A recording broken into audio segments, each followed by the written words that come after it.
Hello, good morning dear students. Class 11th की chemistry में आज हम लोग बायल के नियम से संबंधित कुछ प्रश्नों को सॉल्व करते हैं। बायल का नियम, जैसा कि पिछले टर्म में हमने बायल गैसीय नियम के बायल के नियम से संबंधित डिफिनीशन और उससे संबंधित कुछ प्रश्नों को सॉल्व किए थे, लेकिन यहाँ पर कुछ और प्रश्न आपके लिए सॉल्व करवाए जा रहे हैं। एक प्रश्न संभावना है कि आप लोगों को स्वयं से सॉल्व करने के लिए भी दिया जाएगा। पहला प्रश्न है, 98 किलो पास्कल दाब पर किसी गुब्बारे का आयतन 2 लीटर है। 98 किलो पास्कल दाब पर किसी गुब्बारे का आयतन 2 लीटर है। यदि इसे एक पर्वत पर ले जाया जाता है जहां दाब 75 किलो पास्कल है, तो इसका आयतन क्या होगा यदि ताप स्थिर रहे। प्रश्न था आपका, ताप स्थिर रहे तो दाब पर क्या प्रभाव पड़ेगा। दाब बढ़ने के साथ साथ आयतन, गैस का प्रारंभिक दाब P1 is equal to 98 kilo pascal, gas का प्रारंभिक आयतन V1 is equal to 2 litre, gas का अंतिम दाब P2 is equal to 75 kilo pascal, gas का अंतिम दाब V2 is equal to watt. V2 आपको कैलकुलेट करना है। और यहाँ पर कंडीशन क्या दिया है, कंडीशन दिया है ताप को स्थिर रखा जाए, ताप ना परिवर्तित हो, तो बायल का नियम लगेगा। बायल के नियमानुसार P1 V1 is equal to P2 V2, या V2 is equal to P2 को पक्षांतर कर दिया P1 V1 अपान P2। P1 है 98 गुणे 2/75 बराबर 2.6 लीटर। ये हमारा आंसर हो जाएगा। 2.6 लीटर गैस के आयतन की आवश्यकता होगी। गैस का आयतन 2.6 लीटर हो जाएगा। अगला प्रश्न हम लोग देखते हैं, 30 डिग्री सेंटीग्रेड, 30 डिग्री सेंटीग्रेड तथा एक बार दाब पर वायु के 500 डेकामीटर क्यूब आयतन को 200 डेसीमीटर है। फिर से पढ़ देता हूँ प्रश्न। 300 डिग्री सेंटीग्रेड और एक बार दाब पर गैस के 500 डेसीमीटर क्यूब आयतन को 200 डेसीमीटर क्यूब आयतन तक संपीड़ित करने के लिए कितने दाब की आवश्यकता होगी। दाब आपको कैलकुलेट करना है। गैस का प्रारंभिक दाब सॉल्व करते हैं। वायु का प्रारंभिक दाब P1 इज इक्वल टू एक बार, वायु का प्रारंभिक आयतन V1 is equal to 500 decimetre cube, वायु का अंतिम दाब P2 इज इक्वल टू प्रश्नवाचक चिन्ह वाट, वायु का अंतिम आयतन V2 is equal to 200 decimetre cube है। चूंकि ताप स्थिर है, ताप नहीं परिवर्तित हो रहा है, ताप की कोई यहाँ पर चर्चा नहीं है, अतः यहाँ पर बायल का नियम लगेगा। तो बायल के नियमानुसार P1 V1 is equal to P2 V2, हमें निकालना P2 है, या P2 is equal to P1 V1 upon V2। P1 है एक बार, P2 है V1 है 500 और V2 है 200, तो 2.5 बार डिवाइड कर देंगे, 2.5 बार, अतः गैस का अंतिम दाब P2 इज इक्वल टू 2.5 बार होगा। अब चलते हैं अगले प्रश्न की ओर। तीसरा प्रश्न आज का है, आज के टॉपिक का, जिसमें 35 डिग्री सेंटीग्रेड ताप तथा 1.2 बार दाब पर 120 ml धारिता वाले पात्र में गैस की निश्चित मात्रा भरी है। यदि 35 डिग्री सेंटीग्रेड, माने हम देखें तो हम पाते हैं 35 डिग्री सेंटीग्रेड 35 डिग्री सेंटीग्रेड दोनों में दिया है। हमको कंफ्यूज करवाने के लिए इसमें ताप की ज़बरदस्ती दिया है। तो 35 डिग्री सेंटीग्रेड पर इस गैस के 180 मिली धारिता वाले फ्लास्क में स्थानांतरित किया गया गैस का अंतिम दाब या दाब क्या होगा। जब इसको हम सॉल्व करते हैं तो पहले सबको लिख लेते हैं। गैस का प्रारंभिक ताप बराबर अंतिम ताप, माने T1 बराबर T2 बराबर 35 डिग्री सेंटीग्रेड, वो कैंसिल हो चुका है। उसमें कोई परिवर्तन नहीं हो रहा है।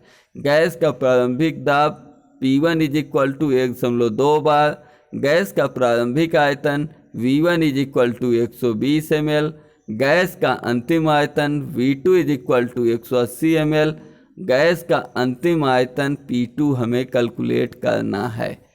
चूँकि ताप स्थिर है, पूरी प्रक्रिया में ताप स्थिर है, वो परिवर्तित नहीं हो रहा है, अतः बॉयल के नियमानुसार बॉयल का नियम कहता है P1 V1 is equal to P2 V2 या P2 is equal to P1 V1 upon V2।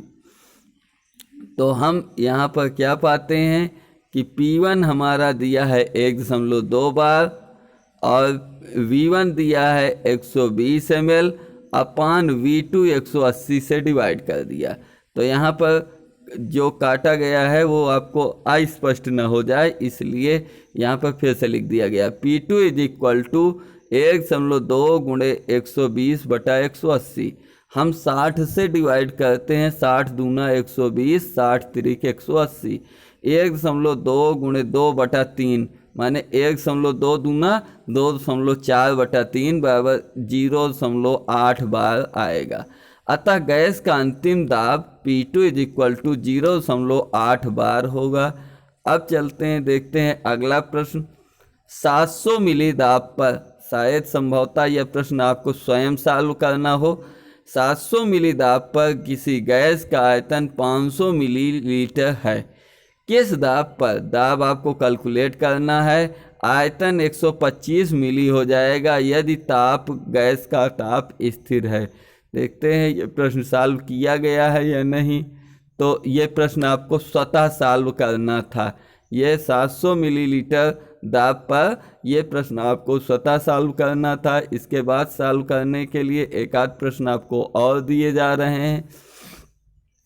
स्थिर ताप पर किसी गैस के 250 मिली दाब, मिलीलीटर का, मिलीलीटर ये आयतन है, का दाब 10% बढ़ाया जाता है। माने प्रारंभिक दाब P1 बराबर P और अंतिम दाब क्या हो जाएगा, 10% बढ़ा दिया। माने कि अगर P कहते हैं तो P का माने 1 का 10% 1.1 P हो जाएगा और V1 हमारा दिया है 250।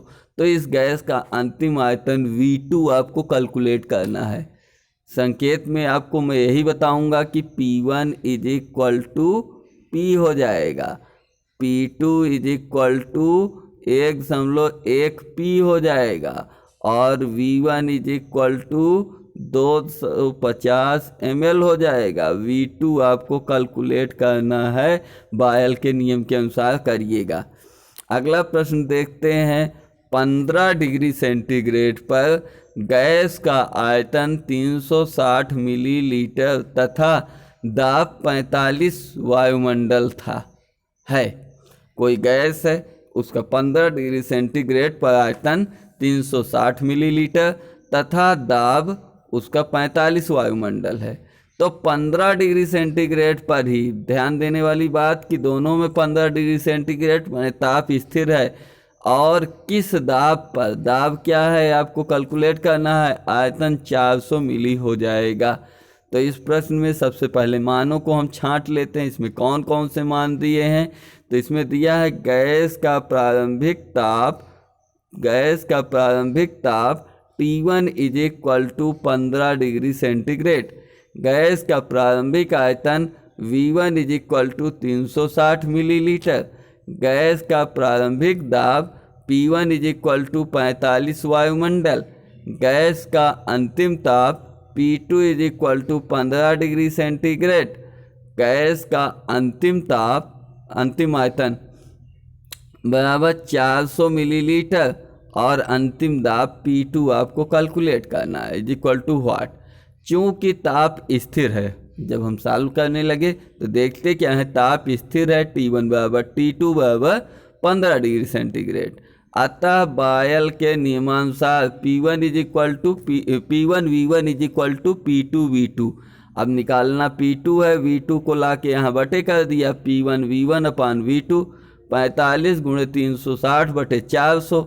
अब हम पाते क्या हैं, 0 से 0 कैंसिल कर दिया, ये हमें 36 ये 40 दिख रहा है, 4 9 36, 4 दहम 40, 45 गुणे 9/10 माने 9 से गुणा किया 9 पचे 45, 5 4 हासिल, 9 चौको 36, 4 40, 405/10 या 40.5 वायुमंडल ये P2 की वैल्यू हुई।